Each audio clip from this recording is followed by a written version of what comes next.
정말 오랜만이에요. 잠깐 휴가를 갔다 왔거든요. 3일간의 호캉스와 20일간의 젤다의 전설로 말입니다. 정확히 17자면 이 게임을 표현할 수 있죠. 젤다의 전설 야생의 숨결 5점 만점에 5점.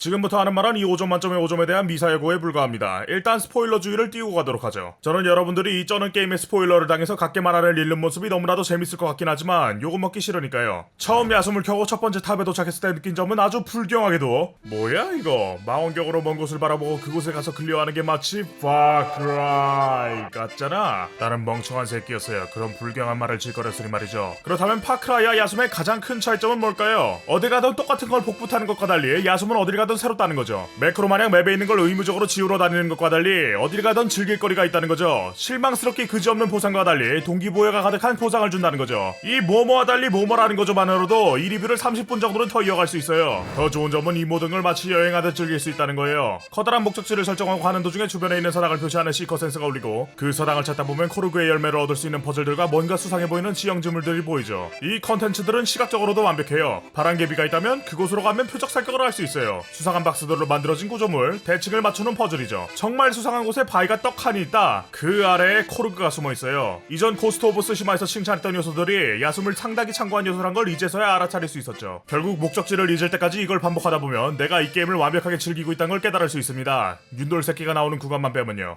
물론 그냥 재밌는 컨텐츠도 좋겠지만 보상까지 훌륭한 컨텐츠라면 더더욱 좋겠죠. 기본적으로 이 게임은 중요 거점에 대한 빠른 이동이 지원되지 않아요. 대신 자신이 발견한 사당으로 순간 이동할 수 있죠. 사당을 찾는 것은 자신이 이동할 수 있는 폭이 넓어진다는 거고 그것만으로도 사당을 가는 이유는 충분합니다. 거기에 사당을 클리어할 때 주는 준표를 체력과 스태미나로 바꿀 수도 있고요. 코르그 열매, 당신이 사당에 올려서 완전히 정반대의 루트로 가지만 않았다면 이걸 인벤토리를 늘리는 데 쓸 수 있다는 걸 알 수 있어요. 여기서 반대로 말해봅시다. 보상이 확실한 컨텐츠라도 컨텐츠의 내용이 구리면 쓰잘데기가 없죠. 마치 어쌔신 크리드 오디세이처럼요. 똑같은 짓을 반복하는 게 지루하던 건 이미 고대 그리스에서부터 시시포스가 증명해줬으니 말할 필요도 없는 사실이죠. 이 게임의 주 컨텐츠라 볼 수 있는 사당은 뭐 하나 겹치는 것 없이 새로운 것으로 가득해요. 힘의 시련은 빼고요. 그건 똑같은 짓을 반복하는 게 맞아요. 내가 제일 실망한 사당 얘기를 해봅시다. 있는 거라고는 문 두 짝밖에 없고 자석으로 문을 열고 가던지 아니면 폭탄으로 벽을 부수고 지나가는 아주 단순한 사당처럼 보였는데 Oh fucking shit! 알고 보니 문짝을 지탱하고 있는 벽을 부수면 문짝을 떼서 활용할 수 있는 곳이었죠. 가장 마음에 드는 점은 대부분의 사당이 메인 기믹을 풀면 질척이지 않고 클리어 판정을 내려주는 겁니다. 몇몇 사당들은 그 기믹을 이용한 여러가지 변형 기출을 내기도 하지만 대부분의 사당이 필요도 없이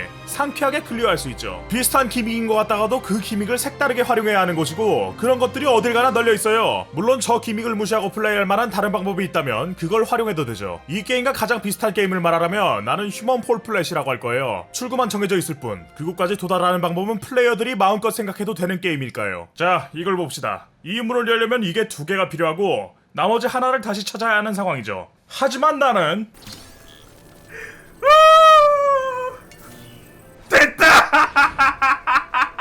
이 사당을 봅시다. 나는 저 열심히 돌아가는 선풍기 4개가 도대체 뭘 위해 만들어진 건지 전혀 알 수가 없었어요. 하지만 저 출구까지 도달할 방법은 충분히 생각할 수 있었죠. 요리를 볼까요? 레시피대로 넣는다면 좀 더 효율적이겠지만 뭘 넣던 요리는 완성돼요. 돌을 던져 넣어서 음식 쓰레기를 만든 건, 장작을 쳐 넣어서 비버 정식을 만들건, 아무튼 요점은 먹을 수 있는 게 완성된다는 겁니다. 이건 게임의 엔딩을 볼 때도 적용되는 점이죠. 이 게임의 거대한 출구는 간원을 잡는 겁니다. 게임을 시작하자마자 뛰어가서 잡건, 신수를 잡아서 약화시킨 뒤 잡건, 진엔딩을 보기 위해 조건을 갖춘 뒤에 잡건, 어쨌든 간원만 잡으면 되는 거예요. 나는 게임을 시작하자마자 간원을 잡으러 갔고 그것은 꽤나 성공적이었어요. 간원이 클리어하지 않은 신수 하나당 한 마리씩 늘어난다는 걸 알기 전까지는요. 결국은 신수 2마리를 잡은 뒤에서야 간원을 잡을 수 있었습니다. 그 후에는 신수를 모두 잡은 다음에 또 한 번, 기억을 다 찾은 다음에 또 한 번, 나중에 가니까 길에 다니는 실버 모리블린보다 간원이 더 쉽더라고요. 이런 완벽한 자유도와 리스크 없는 실패는 도전할 수 있는 원동력으로 이어지고 나는 그런 방식이 좋아서 참을 수가 없어요. 혐돌 새끼를 만날 때만 빼고요. 그거 알아요? 지금까지 했던 이야기는 자유도에 대한 이야기고 아직 그 자유도에 대한 이야기는 끝나지 않았어요. 이 게임에서 자유도를 완벽하게 설명한다면 그건 꽤 괜찮은 리뷰가 될 정도로 중요한 요소거든요. 지금까지가 컨텐츠에 관한 이야기였다면 필드에 대해 이야기해봅시다. 야숨의 필드는 거대한 상호작용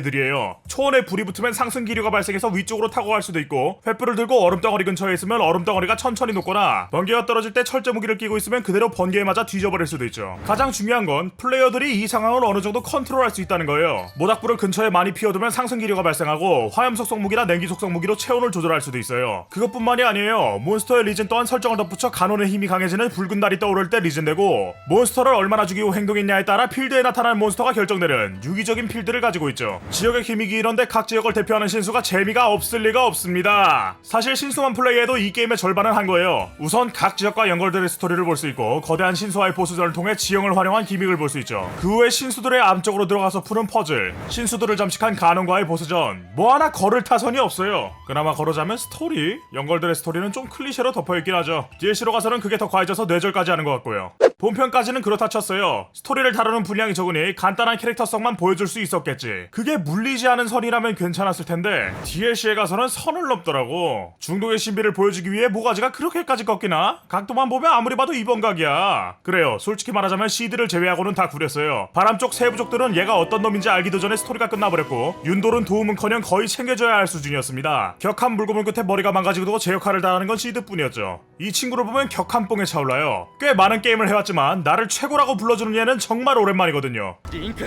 君は最高だ. 너도 최고야?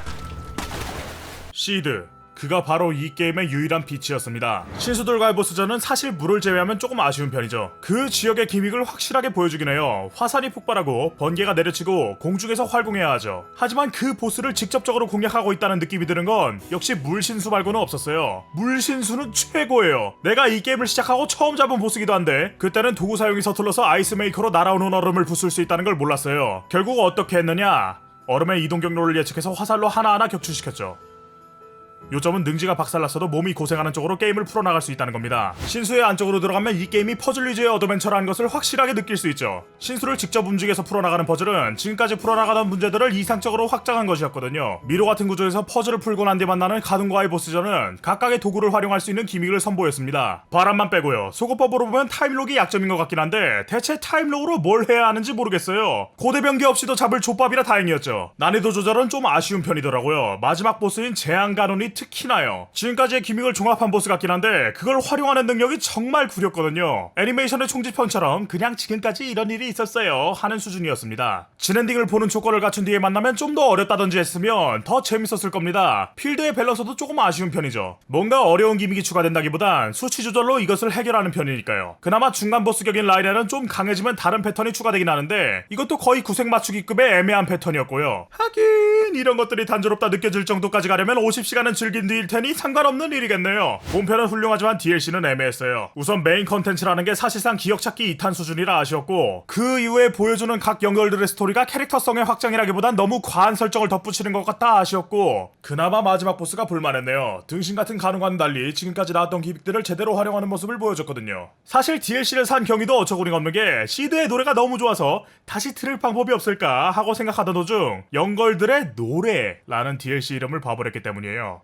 네, 시드는 연걸이 아니죠.